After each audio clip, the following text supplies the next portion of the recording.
Bonjour tout le monde, mon nom est Jérôme Ouellette, je suis conseiller pédagogique au Collège de Bois-de-Boulogne et aujourd'hui, je vais faire une petite formation avec vous sur la création d'une chaîne YouTube. Alors, qu'est-ce qu'une chaîne YouTube? Ben, d'abord, qu'est-ce que YouTube? YouTube est un site d'hébergement de vidéos et un média social sur lequel les utilisateurs peuvent envoyer, regarder, commenter, partager des vidéos en streaming. La création d'une chaîne YouTube vous permet de rendre accessible en ligne les vidéos que vous aurez produites. Démonstration, explication d'un concept, rétroaction sur un exercice. En fait, peu importe ce que vous aimeriez montrer à vos étudiants à l'aide d'une vidéo. Ce qui est important de savoir, c'est que pour créer votre chaîne YouTube, vous devez avoir un compte YouTube. Donc, pour savoir comment vous faire un compte YouTube, je vous invite à consulter la fiche technopédagogique B2B qui se nomme Création d'un compte YouTube pour créer votre compte YouTube. La fiche technopédagogique est hébergée sur la communauté Omnivox. Donc, si vous allez dans vos communautés Omnivox, vous allez voir cours à distance, soutien par le SPRI. Et là, vous trouverez de nombreuses fiches technopédagogiques pour vous aider à réaliser vos cours à distance. Donc, sans plus tarder, on commence. Je me rends donc sur mon furteur. J'ai choisi ici Google, mais vous pourriez utiliser un autre furteur, Firefox ou autre. Je donc cherche YouTube. Vous voyez, l'adresse apparaît ici. Oups, on s'en va sur la page d'accueil de YouTube. Maintenant, en haut, à droite, je clique sur l'icône qui connexion, qui est mon compte en fait. Je vous rappelle que vous avez déjà créé votre compte en ayant regardé la fiche pédagogique sur la communauté. Donc, la première chose à faire, nous, aujourd'hui, ce qu'on veut faire, c'est créer donc une chaîne. J'appuie donc sur l'onglet Créer une chaîne.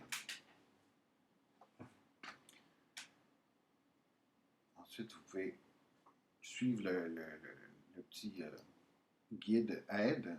Vous allez voir que c'est pratique parce que ça accélère le processus. Ici, on a deux choix pour créer notre chaîne. On peut utiliser notre propre nom. Donc, moi, ce serait Jérôme Ouellette. Puis, quand je vais créer ma chaîne, ben, ça va être la chaîne de Jérôme Ouellette avec des vidéos que je vais y associer. Moi, ce que je vous propose ici, c'est utiliser un nom personnalisé.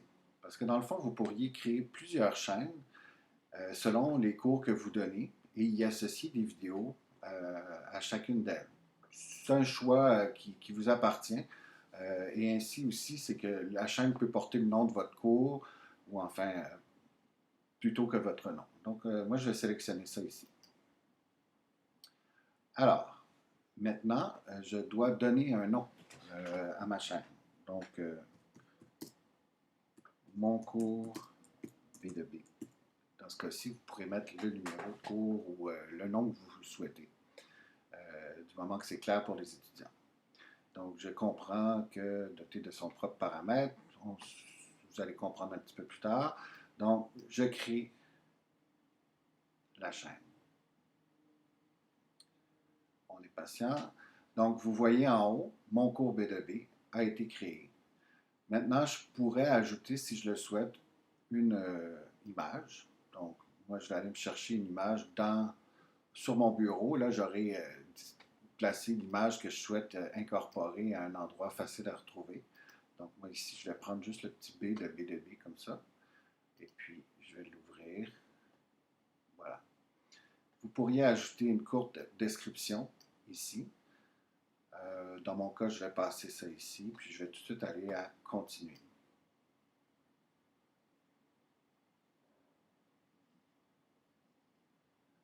Voilà, ma chaîne est créée et je peux donc mettre dès maintenant une vidéo en ligne en cliquant sur Mettre une vidéo en ligne. D'accord? Donc, voilà pour ça.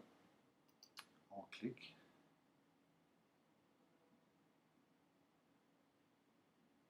Là, ici, on va aller directement. Je ne voulais pas lancer la petite vidéo qui explique comment, mais pour vous, ça pourrait être utile de passer, quand ils vous offrent là, des petites formations ou des petites fenêtres d'aide, c'est intéressant d'aller les regarder pour pouvoir vous familiariser avec la plateforme. Donc moi ici, je vais sélectionner un fichier. Donc ce que je cherche à faire, c'est mettre un fichier. Je vais donc dans mon bureau, je vais chercher un fichier que j'ai préalablement euh, construit à l'aide d'un logiciel ou de mon téléphone.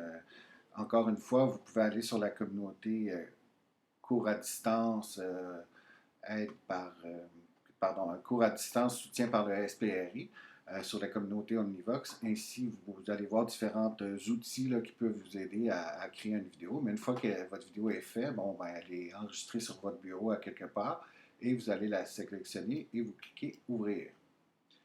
Là, il faut être patient un petit peu. Le fichier va se télécharger. On va donner un nom. Donc, mon premier cours, ça va être le nom de cette vidéo-là. D'accord? Vous voyez ici, vous avez l'URL à droite que vous pourriez partager avec vos étudiants. Donc, vous pourriez copier ça, l'envoyer dans un Mio, le déposer sur Léa dans un document qui montre la scénarisation de vos cours dans les prochaines semaines.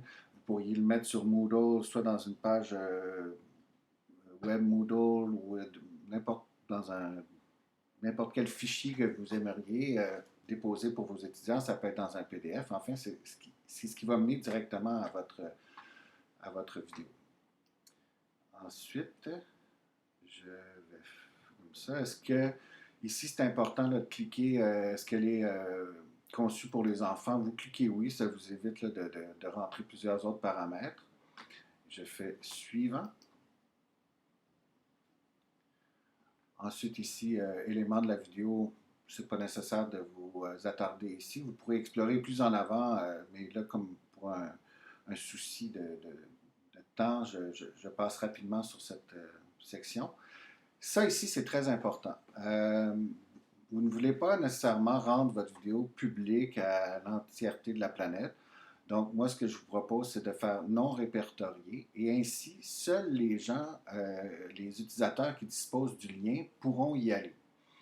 Donc, ainsi, vous pourrez l'envoyer seulement à vos étudiants ou aux personnes choisies et eux pourront y accéder seulement s'ils ont le lien. Donc, si on héberge le lien sur un site comme interne au Collège de Bois-de-Boulogne, ben, les gens de l'externe ne pourront pas y aller puisqu'il faut rentrer sur par exemple, Moodle est hébergé par le collège. Donc, ici, ça nous assure qu'un. C'est pas dit que par contre, après, votre lien ne sera pas partagé par vos étudiants, mais enfin, vous pouvez faire une demande à vos étudiants de ne pas partager ça. Donc, ici, c'est bon. Donc, non répertorié. Je vais enregistrer.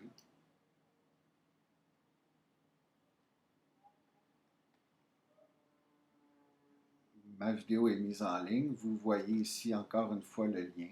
Je fais fermer. Et vous allez voir vidéo de la chaîne. Donc, mon vidéo apparaît ici et prêt à mettre en ligne. Donc, il est là. Je vais juste aller avec vous dans les paramètres. Donc, si on regarde un petit peu en bas ici, donc en bas à gauche, paramètres. Ici, on va laisser tomber, puisqu'on ne facture personne. La chaîne, vous pourriez y donner des mots-clés, description, mais oubliez ça pour l'instant. Le plus important, c'est les paramètres de mise en ligne.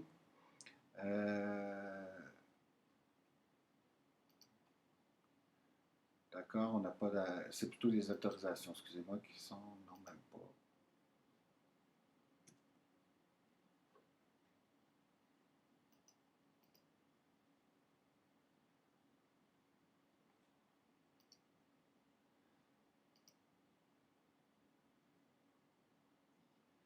Oui, donc ce qui est important, c'est dans les paramètres, c'est la visibilité. Donc, paramètres de mise en ligne, c'est important encore une fois là, de mettre non répertorié. C'est ce que vous souhaitez.